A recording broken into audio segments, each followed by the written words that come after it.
오늘은 데살로니가전서 5장 16절에서 18절 말씀을 근거로 쉬지 말고 기도하라 라는 말씀으로 하나님 말씀 증거하겠습니다. 우리가 말씀을 볼 때 항상 주의해야 될 말씀 한 가지가 있습니다. 그 말씀은 바로 하나님의 뜻입니다. 우리가 천국에 가고 못 가는 것, 성경에 보니까 하나님의 뜻대로 하는 자가 성경에 간다라고 분명히 말씀하고 있죠. 마태복음 7장 21절 보니까 나더러 주여 주여 하는 자마다 다 천국에 들어갈 것이 아니요 다만 하늘에 계신 아버지 뜻대로 행하는 자라야 들어가리라, 이렇게 말씀하고 있습니다. 그러니까 내 뜻대로, 우리가 교회를 다닌다고 하면서도 주여 주여 하면서도 내 뜻대로 내 마음대로 신앙생활하고 내 마음대로 산다고 하면 결국에는 하나님 앞에서, 이 예수님 앞에서 이런 말씀을 들을 수밖에 없는 것입니다. 주여 주여 하는 자마다 천국에 들어가는 것이 아니라 아버지 뜻대로 하는 자라야 들어가리라 라는 말씀을 듣게 될 것입니다. 성경에 보니까 하나님의 뜻이라고 명확히 나타난 구절이, 가장 첫 번째는 거룩하라, 내가 거룩하니 너희도 거룩하라, 아버지의 뜻은 거룩이니라, 곧 음란을 버리고 라는 말씀이 있지 않습니까? 또 우리가 이 땅에 살아갈 때 하나님께서 원하시는 것은 우리가 깨끗하고 거룩해지는 것, 예수 그리스도의 보혈로 깨끗해지는 것, 이것이 바로 하나님의 뜻이라는 것입니다. 그러니까 죄악을 끊어버리고 항상 거룩한 삶을 우리가 갈구할 때, 거룩에 대한 열망을 가질 때 우리 주님께서 우리를 거룩한 삶으로 인도해 주시게 될 줄 믿습니다. 또 오늘 본 말씀에 보니까 구체적인 삶에 대해서 말씀하고 있는 것입니다. 우리가 어떻게 사는 것, 이것이 천국에 합당한 삶인가, 또 천국에서의 삶인가, 천국을 누리는 삶인가, 하나님의 뜻이 어떤 것인가에 대해서 오늘 본 말씀은 명확하게 우리에게 말씀하고 있죠. 우리 본 말씀을 우리 같이 다시 한번 읽어볼까요? 시작. 항상 기뻐하라, 쉬지 말고 기도하라, 범사에 감사하라, 이것이 그리스도 예수 안에서 너희를 향하신 하나님의 뜻이니라. 아멘. 우리 아버지의 뜻이, 그리스도 예수 안에서 우리를 향하신 뜻이 참 거창하게 뭔가 대단한 것이 아니라 우리가 항상 기뻐하는 것이 아버지의 뜻이다라는 겁니다. 또 쉬지 않고 기도하는 것이 하나님의 뜻이고, 또 범사에 감사하는 것, 이것이 그리스도 예수 안에서 너희를 향하신 하나님 뜻, 아버지 뜻이다라고 말씀하고 있는 것입니다. 우리가 이 하나님의 뜻대로 사는 은혜가 우리 가운데 있기를 바랍니다. 그런데 우리가 이 말씀을 보면서 항상 좋아하는 말씀이지만 또 한편으로는 어떻게 이런 삶이 가능할까라고 생각할 수도 있죠. 기뻐할 수는 있습니다. 그런데 어떻게 항상 기뻐할 수 있을까? 기뻐할 일이 있으면 다행이지만 기뻐한 일이 없는데도 우리가 항상 기뻐할 수 있을까? 정말 어떻게 보면 남편 사업이 망한 가운데서도 정말 기뻐할 수 있을까? 자녀가 병들어 있는 상황 가운데서도 정말 기뻐할 수 있을까? 사업이 정말 쫄딱 망하고 직장을 잃어버리고 정말 큰 사고를 당했는데도 기뻐할 수 있을까라고 생각할 수도 있습니다. 근데 있다라는 거죠. 항상 기뻐하라. 이게 하나님의 명령은 그렇게 할 수 있으니까 기뻐할 수 있다는 것입니다. 또한요, 감사하는 삶을 살 수 있을까? 범사에, 그럼 아까 얘기했던 것처럼 큰 사고를 당했는데도 그 가운데서도 감사가 나올 수 있을까? 라는 생각도 가질 수 있을 것입니다. 그런데 이 모든 것은 사실은 이 기뻐하는 것은 감정이잖아요. 감사도 어떻게 보면 우리 마음 아닙니까? 그러니까 내 마음을 조절할 수 있는 사람이 그렇게 많지는 않습니다. 그렇죠? 아예 없는 건 아니겠지만 항상 기뻐할 수 있는 사람이 과연 몇이나 될 수 있을까요? 근데 그렇게 될 수 있다는 거예요. 이 말씀의 가장 큰 핵심, 중앙 포인트가 있습니다. 그게 뭐냐면 쉬지 말고 기도하라는 거예요. 그러니까 쉬지 말고 기도하면 항상 기뻐진다는 겁니다. 쉬지 않고 기도하면 범사의 감사가 나온다는 겁니다. 우리가 할 수 있는 것은요, 기도하는 겁니다. 의지적으로 기도하는 것, 이건 할 수 있지 않습니까? 우리가 쉬지 않고 기도하는 은혜가 있길 바랍니다. 그러면 삶이 천국이 됩니다. 이 삶이 사실은 영적인 삶이거든요. 육적인 삶은 가능하지가 않잖아요. 항상 기뻐하는 것, 육의 컨디션과 육의 상황과 육의 시간으로 보면 이건 불가능한 일인 것입니다. 근데 영적으로 보면 항상 기뻐할 수 있어요. 영의 삶을 살면 쉬지 않고 기도할 수 있습니다. 영의 삶을 살면 범사의 감사가 나와요. 그러니까 하라고 해서 하는 게 아니라 그런 삶을 살게 될 줄을 믿습니다. 이게 천국의 삶이고 천국을 누리는 삶이고, 아마 천국 가서의 삶도 항상 이런 삶일 줄 믿습니다. 항상 기뻐하는 삶, 또 쉬지 않고 그 예수님과 이 기도가 뭡니까? 예수님과의 대화 아닙니까? 쉬지 않고 대화를 하고 예수님과 대화하고 범사에 감사가 넘치겠죠. 감사할 일만 넘칠 거 아닙니까? 이것이 바로 천국의 삶인 줄 믿습니다. 우리가 천국의 삶을 누리는 은혜가 있기를 예수님의 이름으로 간절히 축원해 드립니다. 그렇다면 쉬지 말고 기도하는 삶, 쉬지 않고 기도하는 삶이 어떤 삶인가? 우리 구체적으로 세 가지로 좀 살펴보기를 원합니다. 가장 첫 번째는 넓은 의미에서 보면은 쉬지 말고 기도하라, 쉬지 않고 기도한다라는 삶은 하나님과의 관계를 얘기하고 있는 것입니다. 하나님과의 바른 관계가 바로 쉬지 말고 기도하라는 삶의 핵심 포인트인 줄 믿습니다. 마태복음 6장 33절 말씀 우리 같이 한번 읽어보겠습니다. 시작. 그런즉 너희는 먼저 그의 나라와 그의 의를 구하라. 그리하면 이 모든 것을 너희에게 더하시리라. 아멘. 우리가 하나님 앞에 기도할 때, 하나님 앞에 구할 때 먼저 구해야 될 것이 있다는 것입니다. 그것이 바로 먼저 그의 나라와 그의 의를 구하라 이렇게 말씀하고 있습니다. 그의 나라를 구한다는 것이 무엇입니까? 하나님의 통치입니다. 그러니까 하나님이 주인된 삶. 또 두 번째 그의 의가 무엇입니까? 이게 바로 하나님과의 바른 관계를 구하라. 의의 관계를 구하라 라는 말씀인 것입니다. 그러니까 쉬지 말고 기도하라. 쉬지 않고 기도한다는 것은 하나님의 주인된 삶, 늘 하나님께서 나를 이끌어 가시고 나를 인도하시는 삶, 이것을 구하라는 것입니다. 또한 바른 관계, 하나님과의 의, 하나님과 나의 관계가 말씀의 관계, 의의 관계를 구하라는 것이 바로 핵심 포인트인 것입니다. 그럴 때 무엇입니까? 이 모든 것을 너에게 더하시라. 우리가 구하지 않은 것, 구한 것까지라 할지라도 하나님께서 다 더해 주시는 은혜가 있게 될 줄을 믿습니다. 늘 주님과의 관계를 바로하는 은혜가 있기 바랍니다. 요한복음 15장 말씀에 보니까 예수님께서 나는 포도나무요 너희는 가지다 이렇게 말씀하고 있습니다. 그 관계를 얘기하고 있죠.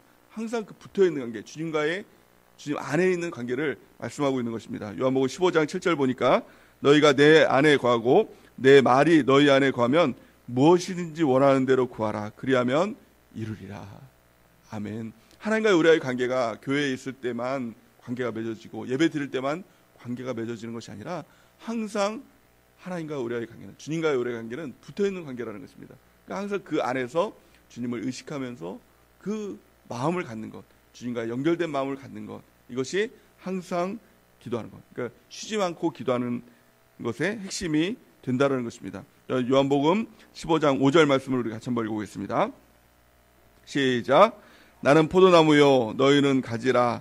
그가 내 안에 내가 그 안에 거하면 사람이 열매를 많이 맺나니 나를 떠나서는 너희가 아무것도 할 수 없음이라. 아멘. 우리가 주님의 관계 안에 늘 거하는 은혜가 있길 바랍니다. 우리가 쉬지 않고 기도한다라고 할 때 이 쉬지 않고의 핵심이 뭘까요? 우리가 이 기도 말고 쉬지 않고 하는 유일한 한 가지가 뭐가 있을까요? 쉬지 않고 쉬면 큰일 나는 게 있습니다. 뭡니까? 숨 쉬는 거. 이거는 쉬지 않고 우리가 숨을 쉬지 않습니까? 그렇지 않습니까? 숨 쉬는 게 너무 이게 힘들다. 좀 쉬었다가 좀 쉬어야겠다. 5분만 쉬어도 바로 이제 눈 뜨면 이제 천국에 가 있는 거죠. 죽는 겁니다. 그러니까 쉬지 않고 기도하는 거 이게 바로 이게 바로 숨 쉬는 거 아닙니까? 그러니까 육적으로 보면은 쉬지 않고 우리가 숨을 쉬어야 살 수 있는 것입니다. 그러니까 예수님께서 그러니까 성경에 보니까 쉬지 말고 기도하라는 것은 뭡니까? 기도가 영적인 호흡이라는 겁니다. 그러니까 의식적으로 기도하는 게 아니라 우리가 영으로 태어났다면 기도하는 삶을 숨 쉬듯이 사는 겁니다. 그러니까 기도 너무 힘들어서 쉬어야겠다 그런 순간 영적으로는 죽는 거라는 겁니다. 그러니까 우리가 늘 하나님과의 관계를 의식하고 사는 삶, 늘 하나님을 내 앞에 모시는 삶. 그러니까 이 다윗도 그런 고백을 하지 않습니까? 시편 16편 말씀에 보니까 여호와를 항상 내 앞에 모시며 그러니까 내 오른쪽에 계심으로 내가 흔들리지 아니하리로다 이렇게 고백하고 있지 않습니까? 요셉도 마찬가지죠. 하나님의 존전 앞에서 보디발의 아내가 유혹을 할 때 내가 하나님의 존전 앞에서 내가 죄를 범할 수 없습니다. 하나님을 늘 앞에 모시고 사는 삶을 살았다는 것입니다. 이것이 쉬지 않고 기도하는 삶의 가장 첫 번째 핵심이 된다는 것입니다. 두 번째, 쉬지 않고 기도한다는 것이 무엇입니까? 그것은 기도에 힘쓰는 겁니다. 그러니까 시간을 정해놓고 하루 시간 동안, 하루라는 기간 동안 시간을 정해놓고 장소를 정해놓고 기도하는 것. 이것이 쉬지 않고 기도하는 삶의 핵심이 된다는 것입니다. 이 삶을 살았던 가장 대표적인 분이 누구십니까? 바로 예수님이시죠. 예수님은 항상 날마다 새벽 미명에 산에 올라가서 기도하셨죠. 또 습관을 따라 감람산에 올라가서 기도하셨다라는 그런 말씀이 있지 않습니까? 그렇다면 제가 퀴즈를 내겠습니까? 예수님께서 기도하실 때 몇 시간 기도하셨을까요? 몇 시간 기도하셨을까요? 성경에 보니까 그 기도 시간이 있더라고요. 1시간 기도하셨습니다. 네, 잘 모르시는 것 같아서. 마가복음 14장 37절에서 38절 말씀 우리 같이 한번 읽어볼까요? 시작.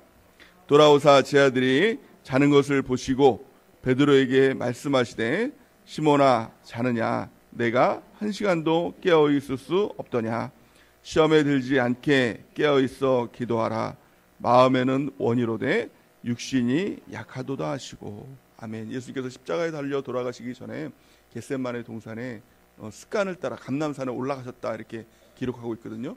그러니까 예수님께서도 그 힘든 상황 가운데서도 기도할 수 있는 동력이 무엇이었느냐? 습관을 따라 날마다 기도하셨던 것. 이것이 기도의 동력이 되더라는 것입니다. 우리가 아무 문제가 있어서 기도하는 것뿐만이 아니라 문제가 없어도 하루에 1시간씩 그 시간을 정해놓고 기도하다 보면 아주 큰 문제가 생겼을 때는 사실은 문제가 있었을 때 기도해야 되잖아요. 근데 문제가 너무 크면 기도할 수 있는 그 힘이 없거든요. 동력이 없거든요. 근데 그것을 이끌어낼 수 있는 힘이 뭐냐? 날마다 시간을 놓고 기도할 때 너무 힘들어도 습관을 따라서 기도하는 겁니다. 기도 시간이 됐으니까 기도하러 가야지. 근데 그 기도가 모든 십자가의 그 사건들을 이기고 승리할 수 있는 원동력이 되지 않았습니까? 예수님도 습관을 따라 감람산에 겟세마네 동산에 제 아들을 데리고 와서 같이 기도하셨습니다. 근데 제 아들이 막 졸았죠. 그들은 기도의 습관이 없었기 때문에 이제 피곤하니까 졸았습니다. 근데 예수님께서 너희가 1시간도 나랑 깨어서 기도할 수 없더냐. 예수님의 시간은 1시간이었다는 거예요. 그러니까 1시간도 기도할 수 없냐. 이것이 바로 저 여러분들에게 주시는 예수님의 말씀인 줄 믿습니다. 하루에 1시간도 기도할 수 없냐. 이것이 예수님의 말씀인 겁니다. 왜 우리가 기도해야 되느냐. 38절 보니까 시험에 들지 않게 깨어 기도하라 이렇게 말씀하고 있죠. 하루에 1시간씩 기도하면요 시험에 들지 않습니다. 어떠한 시험에 들지 않습니다. 여러 가지 시험거리가 마귀의 시험거리가 있죠. 우리를 무너뜨리기 위한 마귀의 시험거리가 있을지라도 시험에 들지 않는 비결 1시간씩 깨어서 기도하는 것입니다. 또한요 이렇게 얘기하고 있습니다. 마음에는 원이로되 육신이 약하도다 이렇게 얘기하고 있습니다. 우리는 마음으로 자꾸 원해서 기도하고 또 육신으로 자꾸 기도하려고 하지만 이것은 안 된다는 것입니다. 그러니까 마음에는 원이로되 육신이 약하도다. 무엇이 이끌어야 됩니까? 영이 이끌어야 되는 거예요. 그러니까 1시간씩 기도하며 깨어 기도할 때 영이 이끄는 삶, 영이 주도하는 삶을 살아가게 될 줄 믿습니다. 영적인 사람이 되는 겁니다. 그러니까 당연히 항상 기뻐지죠. 영적인 사람이니까. 그러니까 항상 범사에 감사가 나오죠. 이게 영적인 삶이니까. 그러니까 우리 주님께서 원하시는 그 뜻이 무엇입니까? 하나님의 뜻이 뭡니까? 영의 사람이 되라는 거예요. 영적인 사람이 되라는 거예요. 영으로 육을 이기고 영으로 마음을 이기는 사람이 되라는 겁니다. 그 비결이 무엇입니까? 쉬지 말고 기도하라는 겁니다. 항상 주님을 의식하고 하루에 1시간씩 시간을 정해놓고 장소를 정해놓고 기도하는 은혜가 있길 바랍니다. 그러니까 바쁘거나 바쁘지 않거나 문제가 있거나 없거나 고난이 있거나 없거나 상관없이 항상 기도할 때 하나님의 역사가 우리 가운데 나타나게 될 줄을 믿습니다. 그러니까 전혀 다른 삶이 있다라는 겁니다. 그러니까 예수 믿는 것은 정말 그렇게 고난길이 아닌 것입니다. 십자가의 길이 가시밭길, 이 고난길, 울며 걷는 길 이런 길이 아니라는 겁니다. 육으로 하면 그런 길일 수 있는 것이죠. 근데 영으로 성령이 우리를 도와주시는데 성령이 우리와 함께 하시는데 항상 기쁜 거예요. 어떤 일이 있어도 항상 기쁘고 또 범사에 감사가 나옵니다. 그냥 그 가장 극단적인 예로 그냥 암에 걸려도 감사가 나오는 걸 어떻게 해요? 그러니까 사업이 쫄딱 망했다 그래도 감사가 나오는 걸 어떻게 해요? 항상 기쁜 걸 어떡합니까? 영이 주도하는 삶은 놀라운 삶인 것입니다. 영이 주도하는 삶은 능력 있는 삶인 것입니다. 저 여러분들이 이런 삶을 경험하는 날마다 그런 삶을 살아가는 은혜가 있길 바랍니다. 그러기 위해선 쉬지 않고 기도하는 우리가 되는 은혜가 있기를 바랍니다. 세 번째는요, 마지막 세 번째, 쉬지 말고 기도하라는 것은 하나님을 중심에 두는 삶을 살아가는 것입니다. 이 삶은 하나님을 늘 의식하라는 것입니다. 그러니까 어떤 일이 있을 때마다 항상 하나님께 묻고 항상 하나님께 기도하고, 그러니까 이것을 좀 이렇게 쉬운 말로 말하면 수시기도라고 이제 표현을 하고 싶습니다. 그러니까 날마다 시간을 정해놓고 하는 기도를 정시기도라고 한다면, 이제 하나님 중심에 들고 사는 삶을 수시기도라는 겁니다. 그러니까 날마다 이렇게 무릎 꿇고 기도하는 기도뿐만이 아니라 어떤 일이 있을 때마다 하나님께 잠깐 기도하는 겁니다. 하나님 어떻게 할까요? 하나님 도와주세요 라고 기도하는 것입니다. 이게 바로 느헤미야의 기도의 핵심 아니었습니까? 그러니까 항상 하나님 앞에 기도하고 항상 묻고 따라가는 삶, 그런 삶을 살 때 우리 하나님이 인도하시는 삶을 살아가게 될 줄 믿습니다. 잠언 3장 5절에서 6절 말씀을 우리 같이 한번 읽어보겠습니다. 시작. 너는 마음을 다하여 여호와를 신뢰하고 내 명철을 의지하지 말라. 너는 범사에 그를 인정하라. 그리하면 내 길을 지도하시리라. 아멘. 우리의 마음을 다하고 여호와를 신뢰하는 것입니다. 명철을 의지하지 말고 내 지혜로 그걸 해결해야겠다. 내 명철로 내 경험으로 예전엔 그렇게 했지. 그렇게 하지 말고 항상 하나님께 묻는 거예요. 하나님 도와달라고. 또 하나님 어떻게 할까요? 항상 그 묻고 가는 삶. 이것이 바로 쉬지 않고 기도하는 삶. 그러면 어떤 삶을 삽니까? 6절 보니까 너는 범사의 그를 인정하라. 그리하면 내 길을 지도하시리라. 하나님이 항상 우리 가운데 가르쳐 주시고 깨닫게 하시고 그 길로 인도해 주신다는 것입니다. 그러니까 우리가 항상 주님께 묻고 주님께 도움을 구하고 그런 삶을 살아가는 것입니다. 이 두 가지가 같이 있어야 된다는 것입니다. 시간을 정해놓고 하는 정시기도, 또 수시로 하나님을 의식하고 하나님께 구하는 수시기도, 이 두 가지를 통해서 우리가 하나님과 항상 교제하는 삶, 항상 하나님과 함께하는 삶, 주님을 모셔드리는 삶, 또 항상 기뻐하는 삶, 쉬지 않고 기도하는 삶, 또 범사에 감사하는 하나님의 뜻대로 사는 삶을 살아가게 될 줄을 믿습니다. 시편 기자는 이렇게 고백을 합니다. 시편 109편 4절에 보니까 나는 사랑하나 그들은 도리어 나를 대적하니 나는 기도할 뿐이라. 아멘. 우리 주일날 말씀을 통해서 악한 마귀가 우리의 마음을 깨뜨리기 위해서 악인을 통하여서 우리를 공격한다라고 말씀하고 있지 않습니까? 또 우리가 해야 될 것이 뭐예요? 마음을 지키는 유일한 방법이 뭐예요? 한 가지입니다. 나는 기도할 뿐이니라. 이 고백이 우리 가운데 있기를 바랍니다. 우리 마음을 지키는 거, 나는 기도할 뿐이니라. 우리가 마음만 지키면 하나님이 공급해 주시는 거 아닙니까? 이 이삭처럼 하나님께서 100배의 복을 주시고, 또 이 마음이 자꾸 흔들릴 때 흔들리지 않으면 우리가 그 이삭을 하나님께서 막 복을 주셨던 것처럼 그런 복을 받는 거 아닙니까? 그리고 다른 사람들이 보면서도 하나님이 너와 함께 하시면 내가 알았다 라는 그런 삶을 살아가게 되는 것 아닙니까? 하나님이 공급하실 수 있는 삶, 마음이 다른 것입니다. 마음이 지켜진 것입니다. 어떻게 해요? 나는 기도할 뿐이니라. 이 고백 가운데 우리가 기도하며 나가는 은혜가 있길 바랍니다. 근데 원어를 보니까 참 더 기가 막힙니다. 이 나는 기도할 뿐이니라, 이것을 원문으로 보니까 이렇게 말하고 있습니다. 뭐라고 말하고 있냐면 나는 기도다, 이렇게 얘기하고 있어요. 별로 감동이 없으신가 봐요. 너무 멋진 말 아닙니까? 나는 기도다. 너무 멋져요. 이 감동이 정말 여러분들에게도 그대로 이렇게 공감이 되기를 바랍니다. 나는 기도다. 정말 이게 너무 강력한 겁니다. 정말 하늘이 무너져도 여러 가지 누가 막 악인이 공격을 한다고 하더라도, 암병이 걸려도, 죽을 병이 걸려도, 사업이 망해도, 돈이 하나도 없어도 나는 기도다. 이게 정말 강력한 거 아닙니까? 기도하면 된다는 겁니다. 기도하면 된다는 거예요. 나는 기도할 뿐이니라. 기도하면 된다는 거예요. 여러분 정말 기도하면 됩니다. 이 고백이 있는 사람은 두려워할 것이 없습니다. 염려할 것이 없습니다.